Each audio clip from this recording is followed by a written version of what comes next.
कसं पुढचं तुमचं ध्येय धोरण राहणार आहे? विधानसभेचा उपाध्यक्ष होतो, अध्यक्षही होतो, आणि आता हे नवीन खातं आपण म्हणता, बरोबर ना? तर मग नवीनच आहे, तर मला अजून ते समजूनही घ्यावं लागेल आणि फार समजून घ्यावं लागेल असंही मला वाटत नाही. कारण ऑटोमॅटिक मला समजून घेण्याची जी एक कला नाही म्हणणार, पण आहे का मी कोणीही असेल आणि त्या क्षेत्रात काम करणारा असेल ना, तर तो शिपाई जरी असेल तरी त्याला मी गुरु समजतो.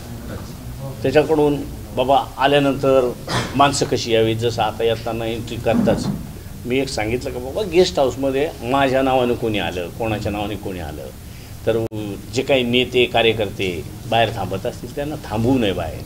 हे मला आजपासून शिकायला लगेच सुरुवात झाली.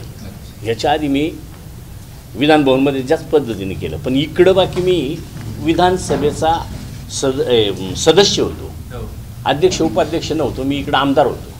आता बाकी मंत्री आहे, त्याच्यामुळं त्या पद्धतीनं समजून घेईल आणि असं माझ्या मतानं मी त्याला एक डेव्हलप करत असतो का हे खरंच खूप चांगलं खातं आहे.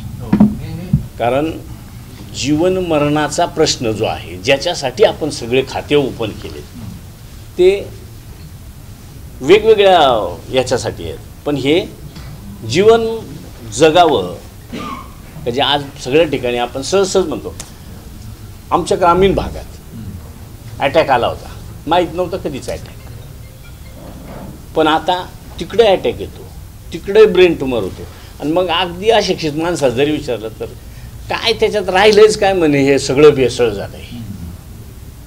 नसं तर आमच्या काळात आम्ही बिगर तेलाचं खायचो, थोडंसं मीठ टाकून, मसाला नको काहीच नको, तरी आम्ही तंदुरुस्त आहेत. आता माझं वय भाऊ कोण म्हणतं 91 आहे, कोण म्हणतं 93 आहे, 94 आहे, पण आज तर माणूस 40च्या पुढं गेला का लगेच स्वतःची तयारी सुरू होऊन जाते.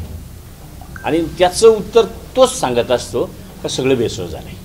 तर त्याच्यात काम करायला खूप मोठी संधी आहे. कदाचित ते काम वर दिसणार नाही कुठंच, पाईप दिले, घरं दिले, दारं दिले, रस्ते केले, पाण्याचे साठे केले, पण साठे कशासाठी करायचे काय, जे जगलेत, जे जगून काहीतरी पुढच्या पिढीचं करायचं म्हणतात, त्यांना तर जिवंत ठेवण्यासाठी ह्या खात्याचा उपयोग होत असेल असं मला वाटतं.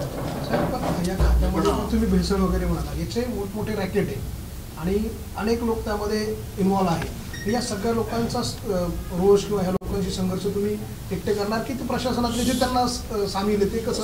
सगळी गोष्ट रोष म्हणून तर येणार नाही असं मला वाटतं. कारण जे ह्या क्षेत्रात काम करतात किंवा आपण फक्त इथले नाशिकमधले जे छोटे दुकानदार असतील त्यांच्याच बाबतीत म्हणतो, पण ते त्याच्यात 100% इन्व्हॉल्व ते नाही आहेत ना. जे काही शेवटचं टोक असेल त्याचा बेनिफिट तिथं, आता त्यांनाही आपण समजावायचा प्रयत्न त्या ठिकाणी करू. कायदेशीर बाबी असतील त्याचाही थोडासा स्ट्रिक्टली उपयोग करू, अशा पद्धतीनं थोडंसं. आणि शेवटी बऱ्याच गोष्टी ह्या प्रबोधनावर सुद्धा अवलंबून आहेत. का आता प्रत्येकाला वाटतं ना का मी कितीही मोठा झालो पण एखादा जातो आणि मी मोठा होतो, तर त्याच्या मोठेपणाला सुद्धा त्याला थोडंफार काय होईना मानवता म्हणून समजावं किंवा समजायला पाहिजे, अशी माझी आपल्या माध्यमातून विनंती. अशी अपेक्षा होती की आपल्याला आदिवासी विकास मंत्रालय जर मिळालं असतं तर अजून जास्त लोकांपर्यंत पोहोचता आलं असतं, अजून सेवा करता आली असते असं वाटतं. असे फ्लेक्स पण लागलेत नाशिकमध्ये अजून पण, आदिवासी विकास मंत्री झाल्याबद्दल अभिनंदन. असं आहे, प्रत्येकाला ते वाटत होतं, मलाही वाटायचं का बाबा मी खरंच म्हणजे आतापर्यंत अनेकांनी त्या खात्याला न्यायच दिला आहे, पण अजून काही आपल्याला बदल करता येईल का. उदाहरण म्हणून सांगेल का, हे खात्याची निर्मितीच अशी झाली का आदिवासीचा स्तर, मग तो शिक्षणातला असेल, राहणीमानातला असेल, शिक्षण आलं का बाकीचं सगळं येतं, म्हणून तो स्तर उंचावा म्हणून ह्या डिपार्टमेंटची निर्मिती त्या ठिकाणी केली. आणि पाहिलं तर खरं आहे ते, पण त्याच्यात बऱ्याच गोष्टी अजून ज्या पारंपरिक आहेत त्याच आहेत, त्याच्यात बदल करणं. मी तिथं 10 वर्ष समजा आमदार तर होतोच, भले मंत्री नव्हतो, त्याच्यातून बऱ्याचशा गोष्टी करायचा प्रयत्न माझ्या पाठीमागच्या मंत्री महोदयांनी सुद्धा केला आहे. का जसं उदाहरण म्हणून मी सांगेन का गॅस सिलेंडर देण्याची योजना ही एका रात्रीत बनवलेली होती आम्ही, आणि ती पहिली महाराष्ट्रात आदिवासी विभागानं बनवली. नंतर तिला जोड म्हणून लोकांना असं समजवलं का गॅस का देतोय आपण, तर त्याचं कारण फॉरेस्ट वाचावं, पर्यावरण वाचावं म्हणून एक बाब.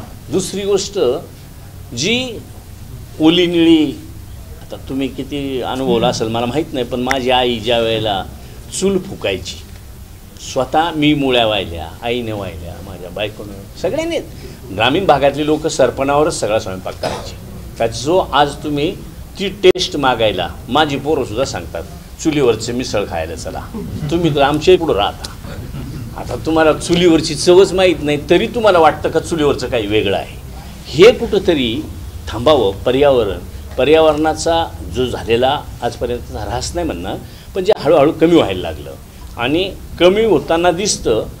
जिथं होतं देशी ते काढून टाकलं आणि विदेशांची भयानक वाढ झाली. त्याचा परिणाम 2-3 प्रकारात झाला. एक तर पर्यावरण आपल्याला कोविडनं दाखवून दिलं का जांभळीच्या झाडाखाली जर पेशंट ठेवलं, उंबराच्या झाडाखाली जर पेशंट ठेवलं, तर बऱ्याच ग्रामीण भागातल्या लोकांनी दवाखाना पाहिलाच नाही, त्या झाडाखाली बरे झाले. तर त्यांना माहीत होतं का हे आयुर्वेद आहे आणि ऑक्सिजनच सोडतं, आणि ऑक्सिजन वाचून आपली काही लोकं मेली, किंवा जे आपण बाहेरून कृत्रिम का होईना आणावं लागलं आपल्याला, तो आणायची गरज आली नसती.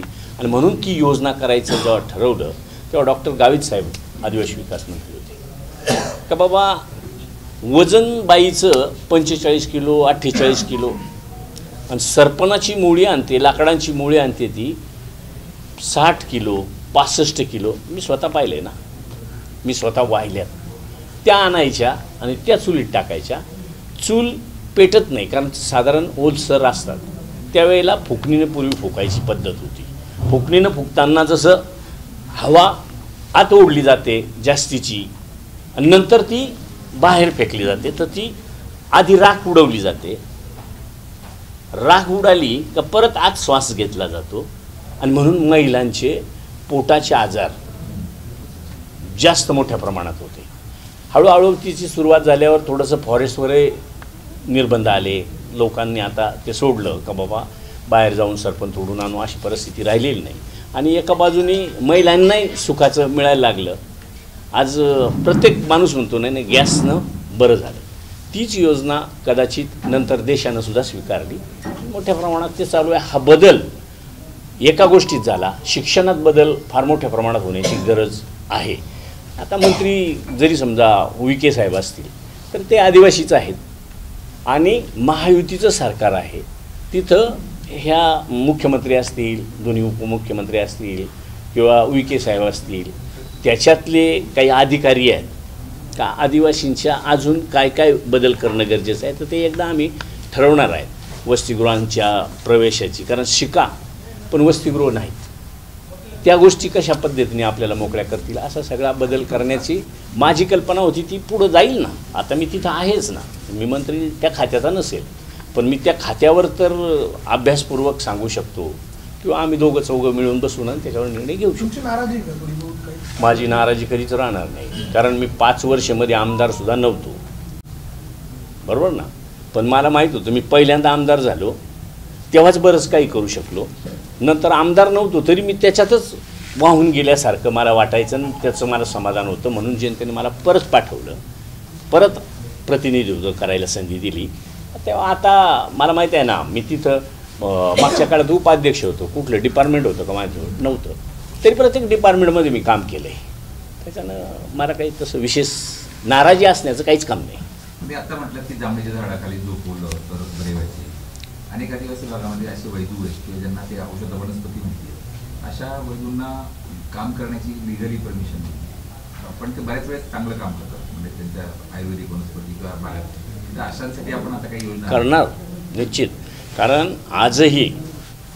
आजही बऱ्यापैकी आमचा आदिवासी माणूस, फक्त त्याला नाव आदिवासी आहे, बाकी बरीच लोक आजही जर आमच्या तिकडं आयुर्वेदमधले काम करणारे लोक असतील ना, त्यांच्याकडे फार लांबून लांबून लोक आजही येतात आणि नंबर लावून आयुर्वेदाचं हे घेतात. काही ठिकाणी त्याचा चांगला रिझल्ट मिळतो, कधीतरी थोडंसं कळत न कळत त्याचे कंटेंट न कळाल्यानं, एकतर बाबा सांगत असेल 1 चमचा घ्या, लवकर बरा व्हायचा म्हणून 1.5 चमचा घ्यायचा आणि त्याचा साईड इफेक्ट फार होत नाही. म्हणजे तो कुठं फारच अडचणीत येईल आणि एकदम रिॲक्शन आल्यासारखं होईल असं होत नाही. पण वोमेट होणं वगैरे किंवा लूज मोशन होणं असे प्रकार होतात. आणि त्याचे कंटेंट कसे कसे आहेत ते आपण तपासून देऊन, ते वैद्यकीय दृष्ट्या जरी असेल तर आपलं तुमचं ॲलोपॅथी ना, ॲलोपॅथी आणि आयुर्वेद, आयुर्वेदवाल्यांना आपण मर्ज करायला सांगणार आहे. त्यांच्याबरोबर एक बैठक घेऊ ना आपण. नाही असं नाही, कारण आज म्हणताना फक्त आपण गावठी इलाज नाही करायचा, पण अनेक लोक आजही गावठी इलाजाकडं जातातच ना. जसं कोविडच्या काळात सगळ्यांना शिकवलं ना, गुळवेल किंवा अजूनही काही वनस्पती होत्या आमच्या इकडं. गुळवेल इथं दगडूशेठचं तिथं मिळतं तोळ्यावर, आमच्या इकडं मुळीवर, पण ते माहीत नव्हतं. ते आमच्या आयुर्वेद देणाऱ्यांना माहीत होतं, त्यांनी ते सुरू केलं. आमच्या इकडं खूप लोकांनी त्याच्यावरच आजही मला वाटतं 8-1 दिवसांनी मला 1 ग्लास भरून देतात. कंटिन्यू तुम्ही सुद्धा घ्या, मी पोच करतो. सर्वसामान्यांच्या नागरिकांच्या रिलेटेड आपल्याला खातं मिळालेलं आहे. यामध्ये देखील भेसळयुक्त पदार्थ आहे. महाराष्ट्रामध्ये देखील गुटखा बंदी असताना गुटखा येतो. कसं आव्हान असणार आहे आपल्यासमोर या सगळ्या? आव्हान तसं कुठलं खातं म्हणलं तर ते आव्हानच असतं, कारण त्याचा राज्यासाठीचा सगळं नियोजन प्लॅनिंग असतं, म्हणून ते आव्हानच आहे. पण एक खटे जो एवढा मोठा जर तुम्ही म्हणता खूप सारा आहे, तर त्याच्यात हळूहळू करत का होईना, काही पर्सेंटेजमध्ये का होईना हळूहळू कमी करण्यासाठीचा प्रयत्न सगळ्यांचा, म्हणजे निव्वळ ॲक्शन घेऊन कमी होईल असं नाही. काही ठिकाणी वेगळ्या मार्गानं सुद्धा त्याचं प्रबोधन करणं गरजेचं राहील, का जे त्या क्षेत्रातले मास्टर लोक असतील का बाबा हे करणं किती वाईट आहे, ह्याच्याऐवजी 2 रुपये नफा कमी मिळेल, पण समोरच्यालाही त्याचं समाधान आणि त्याचं पुण्य आहेच ना. शेवटी नशीब आपण म्हणतो तर पुण्यही आहेच ना, त्या पद्धतीनं मिळेल आणि ते विचार करतील असं माझं मत आहे. आजपर्यंत प्रबोधनच करत आलेल्या गुटख्याच्या संदर्भात सक्तीच्या बंदी किंवा सक्तीने त्याच्यावर बंदी आणणं आवश्यक आहे याची मागणी प्रबोधनच इतके वर्ष प्रबोधनच केलं आहे. आजही त्याच्यावर लिहिलेलं असेल तरी सुद्धा त्या ज्या पद्धतीने गुटखा असेल किंवा ह्या सगळ्या गोष्टी ज्या पद्धतीनं बाजारात सर्रास विकल्या जातात, तुम्ही कुठल्याही टपरीवर गेलं तर ते तुम्हाला त्यासाठी ती तुमच्याकडची यंत्रणा आहे, तिचा वापर करून ते रोखण्यासाठी प्रयत्न करते. तिचाही वापर केला पाहिजे, तिचा वापर करू आपण, पण तो सुद्धा किती सक्सेस होईल, हळूहळू होईल का एक खटी होईल ह्याच्या, तुम्ही जसं म्हणता खूप मोठे मोठे लोक आहे तर मग मोठे असतील तर थोडा स्लो होईल, पण होईल ना काही तर होईल. आणि त्यानं आतापर्यंत काय केलं आहे त्याचा काय आउटपुट आहे ते थोडंसं समजून घेऊ. त्याच्यात अजून काही तुमच्यासारख्यांनी भर टाकून दिली, त्याच्यातले तज्ज्ञांनी भर टाकून दिली, त्याचा उपयोग करू त्या ठिकाणी. नाही, एकूणच मॅन पॉवर जी आहे अन्न आणि औषध विभागाकडे कमी आहे आणि त्यामुळे कारवाई करायला अडचणी येतात किंवा हव्या तितक्या प्रमाणात कारवाई होत नाही, हा देखील प्रश्न हो आहे ना. म्हणजे मग कमी आहे तर ती पहिली पूर्तता ती करावी लागेल का आपल्याला त्या विभागात फुलफिल स्टाफ. काही इतर ठिकाणी आपण एक्सेस घेतो आणि हे महत्त्वाचं डिपार्टमेंट असेल तिथं कमी जर असतील तर ती भरून काढू ते आपण. तो जो तुमचा कायदा आहे अन्न औषध प्रशासनाचा, त्याच्यामध्ये अनेक त्रुटी त्याच्यामुळे मोठ्या प्रमाणामध्ये त्याच्यामध्ये कारवाई होता, मात्र त्या कारवाई पुढे होत नाही, सरकत नाही, त्याच्यामध्ये कुणालाही शिक्षा होत नाही. त्याच्यातल्या ज्या त्रुटी त्यांच्या कायद्यातल्या त्या दूर कराव्या असं तज्ज्ञांचं यापूर्वी देखील असंच म्हणणं होतं की ज्या त्रुटी आहे पळवाटा आहेत त्या कायद्यातल्या त्या दूर कराव्या. तुमच्या कार्यकाळामध्ये या ज्या त्रुटी आणि ज्या पळवाटा आहे तुमच्या कायद्यातल्या तर त्या दुरुस्त करण्यासाठी काही तज्ज्ञांची मदत किंवा मग त्यामध्ये काही बदल घेणार ना. मी तेच सांगितलं का मी समजा किंवा आपण सगळेच प्रत्येक क्षेत्रात तर काही मास्टर नाही आणि कुठलंही क्षेत्र असेल किती वर्ष मिळालं तर माणूस मास्टर नाही होत. म्हणून आपण जे कायदे आहेत ते तज्ज्ञांच्या आणि हे महायुतीचे जे काही प्रमुख आहेत ते सुद्धा तसे काय बाबा एकदमच डायरेक्ट तिथवर गेलेत असं नाही. त्यांना सगळ्या खात्यांचा त्या ठिकाणी अनुभव आहे, त्यांचंही त्या ठिकाणी सजेशन राहील आणि त्या पद्धतीनं आपण काही कायदे का जसं व्यापारी पैसे घेऊन पळून जातात त्यांना कुठंच कायदा नाही आहे तर त्याला काही करता येईल का. तसंच ते बऱ्याच दिवसात आमचं चालू आहे. तर जसं आपलं नाशिक जिल्ह्यात द्राक्षाचे व्यापारी पळून जाणं, टमाट्याचे व्यापारी पळून जाणं, ह्या गोष्टी आहेत. त्याला जर काही बंधनं करता आली तर ते करावं लागणार आहे. दुसरी गोष्ट आपण जे काही म्हणता का सगळं हे कायद्यानेच होईल? तर मी तर कालही सांगितलं का बाबा, नेहमी सांगत असतो, भेसळ विचारांची भेसळ, तरुणांच्या विचारात कशासाठी? बरीच लोक म्हणतात मला फार टेन्शन म्हणून मी हे करतो. तर त्याच्यानं टेन्शन जातं का हे त्यालाच विचारलं पाहिजे, त्यांनी सांगितलं पाहिजे. काही लोक सुधारले आहेत, ह्याच्यातून प्रपंच वाया गेले. मग काही लोकांनी विचार केला, खूप व्यसनाधीन असलेला माणूससुद्धा त्याला कळालं म्हणून तो बदलला, नसेल तर कायद्याने नाही बदलला. तसं काही ठिकाणी करावं लागणार आहे आणि त्यालाच मी प्रबोधन म्हणतो. आणि त्याच्यात तुमच्यासारख्याने मोठा सहभाग नोंदवावा. भुजबळ साहेब, आपण इथे नसताना भुजबळ साहेब परदेश दौऱ्यावर आहेत, नाराज आहेत, भाजपच्या वाटेवर आहेत, अशा अनेक चर्चा आहेत. तुमचं आता कधी बोलणं झालं आणि येणाऱ्या दिवसांमध्ये काय नेमकी तुमची भूमिका आहे? तुम्ही ते भेटणार होते ना? मी भुजबळ साहेबांना भेटलो ज्या दिवशी ते खूप नाराज झाले, नागपूरमध्ये होते, त्या दिवशी रात्री मी साहेबांना भेटलो. साहेबांना विनंती केली. साहेबांनी सांगितलं नाही, मला अशा पद्धतीनं जी वागणूक दिली, मंत्रिपदापेक्षा मला ती वागणूक पटली नाही. मी साहेबांना सांगितलं, साहेब आपण मोठे आहात सगळ्यांपेक्षा, माझ्यापेक्षा तर जाऊ द्या, पण त्यांच्यापेक्षा मोठे आहात, सिनियर आहात, खूप दिवसाचा गाढा अनुभव आहे, देशाचं नेतृत्व करावं अशी सगळ्यांची अपेक्षा वरिष्ठांची सुद्धा आहे. आणि तुमच्याकडं देश पातळीवरचा नेता म्हणूनच पाहिलं जातं. तर नाही, असं नाही झालं पाहिजे. नाही म्हणे, जाऊ दे, मला ते काय व्हायचं होईल. तर म्हटलं, साहेब कोणाचं काय व्हायचं ते होईल, पण आमचं कसं होईल? आम्ही तर तुमच्या भरोश्यावरचे आहोत, म्हणून तुम्ही आमच्यासाठी का होईना पण असा चुकीचा निर्णय तुम्ही घेणार नाही आम्हाला माहीत आहे. पण आमची एक विनंती करण्याचं काम आहे. साहेबांनी त्या दिवशी सांगितलं, ठीक म्हणे, बघू.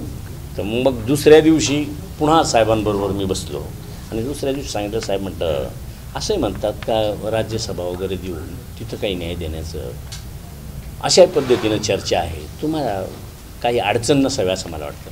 पण त्यांनी थोडंसं मागचं व्यक्त केलं राग, का तेव्हा मी राज्यसभेला म्हणत होतो, तेव्हा का नाही दिलं.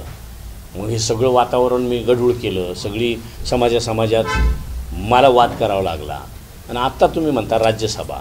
तर साहेब म्हणतो, तुम्ही योग्य निर्णय घ्या का जेणेकरून आमची आणि समाजाची हेळसांड होणार नाही, जनतेची हेळसांड होणार नाही, अशा पद्धतीने आम्ही रिक्वेस्ट केलेली आहे. साहेब, तुम्ही पण ज्येष्ठ नेते आहात पक्षात, या सगळ्या याच्यामध्ये नेमकं चुकलं काय असं वाटतं तुम्हाला? चुका काढणं एवढा तर मी मोठा नाही आहे, चुका काढणं एवढा मोठा नाही आहे.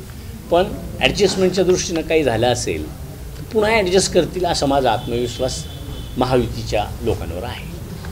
साहेब काय परिस्थिती, खासदार फडणवीसांना जाऊन भेटले, आता पण त्यांचा आग्रह राज्यातच मंत्रिपद मिळावं असा त्यांचा आग्रहाप्रमाणे कदाचित अडचणीत येणार असतील तर साहेबांचा समज घालायला ते पुरतील असं मला वाटतं. साहेबही त्यांना मान्य करतील. नसल देशात नसेल तर राज्यात ते काय करायचं. पण भुजबळ साहेबांना बाजूला ठेवणं हे कोणालाही परवडेबल नाही, हे सगळ्यांना माहीत आहे. जसं तुम्ही भुजबळांशी बोललात तसं अजितदादांशी या संदर्भात बोललात का? अजितदादांसोबतही बोललोय मी. त्यांच्याकडनं थेट अशी काही कुठली प्रतिक्रिया येत नाही? प्रतिक्रिया अजून थोडंसं आपण हे सगळं सेट होऊ द्या, कारण त्यावेळेला खातेवाटप वगैरे त्याच्यातून तिघांमध्येच प्लस मायनस चालू होतं. त्याच्यामुळे त्यांनी असं काही सांगितलं नव्हतं आणि त्याच्यानंतर दादाची माझी भेट नाही झाली. जहा नाही चैन वहा नाही रहना असं भुजबळ साहेब म्हणाले.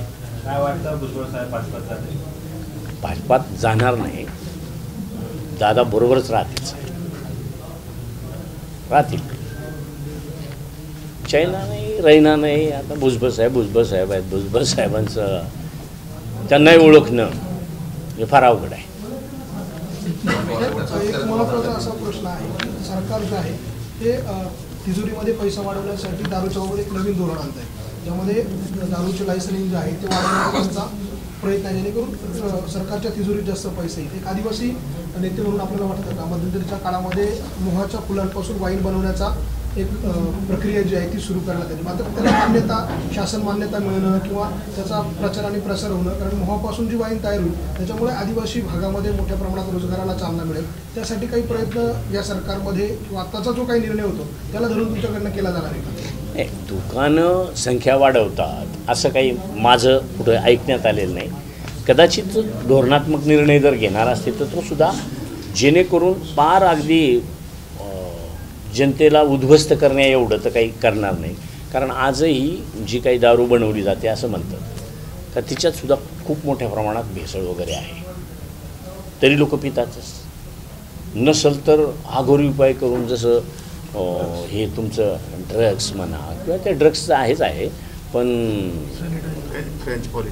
फ्रेंच पॉलिश किंवा हे आपल्या इकडे डिपिंगला काय ते वापरतात जीएची नशा थेनेल असे जे काही वेगवेगळे प्रकार करतात आणि जीवाशी खेळतात त्याच्याऐवजी जर हे भेसळमुक्त असेल भेसळ अजून मी पाहिली नाही पण भेसळ असेल आणि त्याच्यातून जर व्यवस्थित होणार असेल तर मला वाटतं काही अडचण नाही. आणि जसं मऊ फुलाचं आपण सांगितलं तर मऊ फुलाचं आहे. आता मऊ फूल म्हणजे कोविडमध्ये मऊ फुले वापरलं पण त्याच्यात काही मंडळीनं औषधमधून वापरलं आणि कायमची सवय लावून घेतली. तर माझी विनंती आहे त्याचे कंटेंट फार मोठे आहेत 100% अल्कोहोल आहे ते त्याच्यामुळे त्याला प्रमाण असावं माप असावं. आता ह्या गोष्टी सांगितल्यावर मी सराईत आहे असं तुम्ही म्हणाल तसं नाही आहे. जसं वाईनला 14% 18% असलं पाहिजे म्हणजे जवळपास 75% मायनस करायचं आहे. ते थेट आपण जर 100% घेत असू तर मग असंही जर घेत असतील तर मऊ फुलांचा जर त्याला परवानगी दिली तर मला वाटतं लोकांना रोजगारसुद्धा मिळेल आणि मोहाचा निवळ वाईन होईल असं नाही. मोहाची लागवड जर मोठ्या प्रमाणात झाली तर पौष्टिक अतिशय चांगले चांगले पदार्थ त्या ठिकाणी तयार होतात.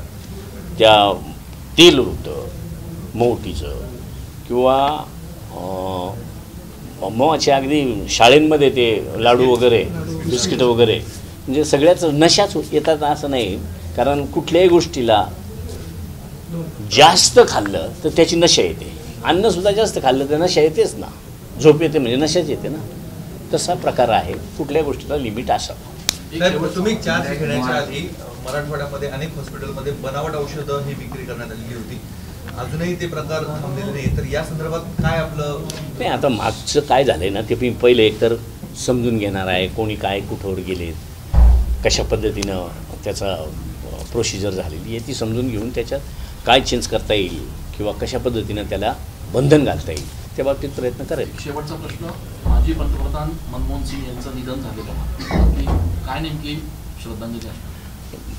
मनमोहन सिंग साहेबांच्या संदर्भात जर सांगायचं झालं तर ते मला वाटतं पंतप्रधान सुरुवातीपासूनचे जर बघितले तर आहेत सगळ्यांनी चांगलं काम केलं पण त्याच्यातलं अर्थतज्ज्ञ म्हणून एक पहिले पंतप्रधान आपण सगळेजण ऐकतो का अर्थतज्ज्ञ आणि त्याच्यामुळं देशाची जी काही घडी होती आर्थिक ती सुधारण्याचं काम त्यांनी अगदी निस्वार्थपणे केल्याचं सगळेजण आपण म्हणतो. आणि त्यांचा प्रवास जर म्हणला तर छोट्याशा गावातून येऊन आणि एक अर्थतज्ज्ञ म्हणून येऊन पंतप्रधान होणे म्हणजे काही ना काही एक जिज्ञासा असेल असा माणूस आज आपल्याला आपण त्यांना मुकलो आहे. त्यांनी भूसंपादनाच्या संदर्भातले काही निर्णय अतिशय चांगले घेतले. काही शिक्षण कायदा त्याच्यावरचे काही निर्णय खूप चांगले घेतले.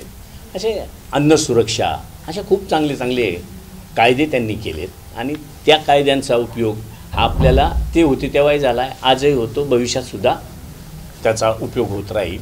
आणि निश्चितच ते चिरकाल त्यांचं नाव एक पंतप्रधान देशाचा पंतप्रधान एक अर्थतज्ज्ञ म्हणून त्यांचा लौकिक त्या ठिकाणी राहील. अशा माणसाच्या जाण्यानं सगळ्यांना आपल्याला त्या ठिकाणी ती पोकळी आणि दुःख झाले त्या दुःखात आपण सगळेजण समाविष्ट आहोत.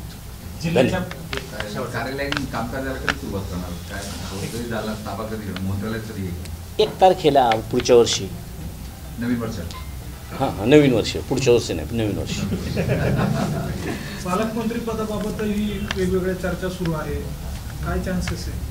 मंत्री झाल्यावर पालकमंत्री झाल्यावर मुख्यमंत्री हे चालूच राहतं ना. जे मिळत ते घ्यायचं तिथं काम करायचं. राष्ट्रवादीचा दावा असणार आहे पण नाशिक जिल्ह्याच्या पालकमंत्री पदावर ते हे तिघांमध्ये जे ठरतं ते मी आत्तापर्यंत पाहिलं आहे. विधानसभेला उमेदवारी देतानाही थोडासा हेळसांड होते पण ते परफेक्ट त्या ठिकाणी बसवतात. मंत्रिमंडळ होतानाही थोडंफार झालंच थोडं डिले झालं. खातेवाटपाला अजून डिले झालं. तर आता कदाचित पालकमंत्र्याला सुद्धा तशाच पद्धतीने समन्याय त्या ठिकाणी दिला जाईल. कोणाला नाशिक मिळेल तर नाशिकवाला जर अडचणीत आला तर त्याला गोंदिया मिळेल काहीतरी तर मिळेल. आणि काम नाशिकला करणं काय काम गोंदियाला करणं काय, काम जळगावला करणं काय, काम करायचं आहे ना. जळगावाला नाशिक मिळू शकतो, काही होऊ शकतं. तुम्हाला कुठे इंटरेस्ट जास्त आहे? मला जिथं दिलं तिथं जायचा इंटरेस्ट आहे. नाशिकला दिलं तरी चालेल. देवेंद्र फडणवीस गडचिरोलीचं पालकमंत्री पद मागताय, तुम्ही कुठलं मागता? तुम्ही पण म्हणजे आदिवासी भाग मी त्यांना जोडूनच, म्हणजे मग त्यांच्यामुळं मलाही सोपं होईल. पण गोंदिया वगैरे तिकडं जाईल मी. थँक्यू. Okay, thank you. झालं का बंदी आहे?